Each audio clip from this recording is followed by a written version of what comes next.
Mga kapuso, isa po sa pinakahinagupit ng nagdaang bagyong Krising at sinundan pa ng habagat. Ito nga po nga kinaroroonan ko, itong Purok 5 sa Barangay Manggahan dito sa Montalban o ngayon tinatawag na Rodriguez Rizal. At dahil sa sinasabi ko nga na isa sa pinakahinagupit, no, dahil nga umabot ng hanggang lampas tao yung baha rito. Bakit kanyo? Pakita ko lang sa inyo. Katabing-katabi nila itong Manggahan River. Ayan, no? So makikita natin, hindi umaapaw, no? Pero nung kasagsagan ng pag-uulan, umapaw po yung tubig dito sa Manggahan River at napunta po rito sa kanilang area, no? So ito pong barangay nila ang isa sa pinaka-naapektuhan at aabot sa mahigit 500 pamilya ang apektado rito. Pero aabot lamang po sa 341 families o 1,491 individuals ang lumikas sa mga evacuation center. At makikita rin nga po natin dito, ayan, dito sa nilalakaran ko kung gaano kakapal yung putik na naiwan nitong pag-uulan nga, no, at baha. Although humupa na yung baha rito, sangkatutak na putik naman yung kailangan nilang linisin. Sa punto pong ito ay kumustahin natin yung isa sa mga residente rito sa lugar na ito na naiwan dahil karamihan nga po sa kanila ay pumunta na sa evacuation center. Magandang umaga po sa inyo. Tatay, oo. Ano pong buong pangalan po ninyo? Gadi Alayon. Tatay Gadi, nasan po ba yung bahay ninyo? Pwede niyo buwang ituro? Pakita niyo sa amin. Halika, ayan, pupuntahan po natin. Nung mga kasagsagan po ng pag-ulan, hanggang saan po umabot yung baha dito sa inyong lugar? Hanggang dito yun. Halos malapit ng maanod talaga kayo. Ito pong likuran? Ito lang. Sige, pakita natin. Oo. So, nung umabot po sa gano'n, ano po yung ginawa ninyo? Ay, ako lang po natira dito kasi yung mga pamilya ko nandun po sa court, sa barangay po. So nakalikas sila? Nung wala pang hindi pa tumataas gano'n. Pero bakit kayo hindi kayo lumikas? Dito lang po kasi meron kasing mga kunting gamit na baka Baka yung iba nawawala din kasi pag may tingin po tayo dito. Oo. Kumusta naman po kayo ngayon? Ayos naman po. Kahit na? Kahit na po mahirap pero lumalaban pa rin. Nung kasagsagan po ng ulan, sabi nyo halos umabot hanggang lampas taon na yung baha. Paano ginawa nyo? Dito po ako nakapatong. O umakyat lang kayo? Dito lang po. Kinabahan ba kayo? Ano po yung naramdaman nyo nung mga panahon na yon?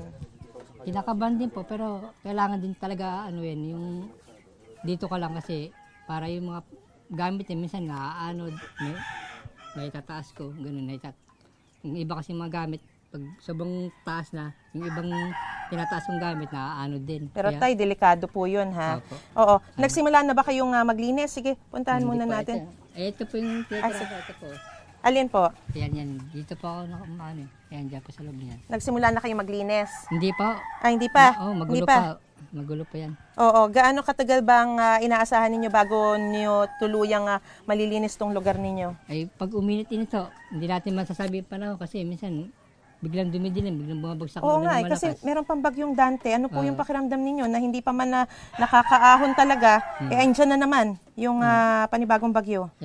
Tanggapin natin yan kasi yan po ang kalikasan eh.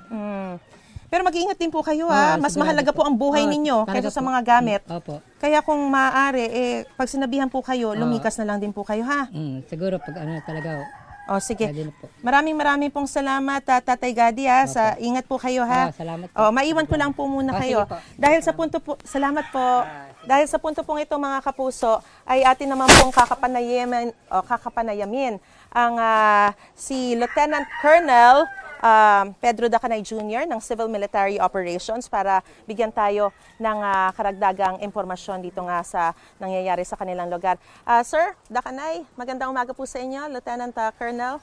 Magandang umaga po. Ayan po. Yes, Ma'am Maris. Magandang umaga din. Una po sa lahat ay kumusta po ang naging operations po ninyo? Noong kasagsagan pa lang ng mga pag-uulan, paano po ba ang ginawa natin para masiguro natin na talagang maliligtas natin dahil may mga ilan na nanatili lang po talaga rito kahit na alam naman natin umapaw na, lampas taon na yung baha?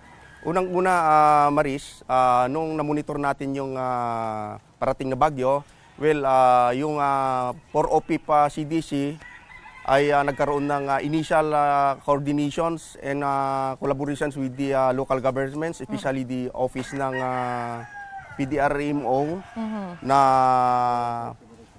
i-coordinate natin sa mga tao, lalo na sa barangay, yung paglilikas, maagang paglilikas sa mga residente, lalong-lalo na dito sa mababang lugar ng Barangay Manggahan na Rodriguez, Rizal, Maris. Ano po ang ginagawa ninyo doon sa mga ayaw lumikas? Lalo na ngayon, may panibago na namang bagyo. At ano po ba ang paghahanda na ginagawa ninyo? Well, Maris, ang ginagawa natin sila, inabisuhan natin sila at kailangan natin na kunin yung kanilang presensya na ilikas doon sa mataas na lugar na designated evacuation area, Maris. So far, meron na pong mga libo, no? Mahigit 1,000 na po yung mga individual na nasa evacuation center. Ano po yung mga pinaka-kinakailangan nila? Yes, Maris, mahigit ng 1,000 plus yung mga community na nailikas natin at unang-unang kailangan na dito, Maris, ay yung mga personal needs, yung pagkain, of course, yung mga damit, medicines, mga vitamins na kailangan nila sa evacuation area, Maris. Ano po ang kailangan gawin ng mga residente kung kailangan nila ng tulong? May hotline po ba kayo? At ano po yung abiso natin, mensahe natin para dun sa mga residente, lalo na ngayon na may panibago ulit na bagyo? Yes, wag silang mag-atubili or itawag lang yung hotline number ng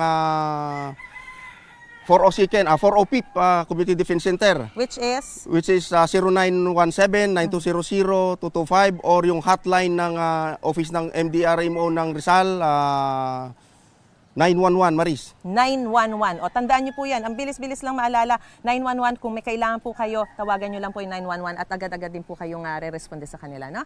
O, maraming salamat po sa impormasyon binigay niyo po sa amin at sa tulong, sa serbisyong binibigyan niyo po sa mga kababayan natin. Lieutenant Colonel Pedro Dacanay Jr., ang taga-Civil Military Operations. Magandang umaga po sa inyo. Magandang umaga, Maris. Ingat po, God bless. Thank you. Balik po muna tayo sa studio.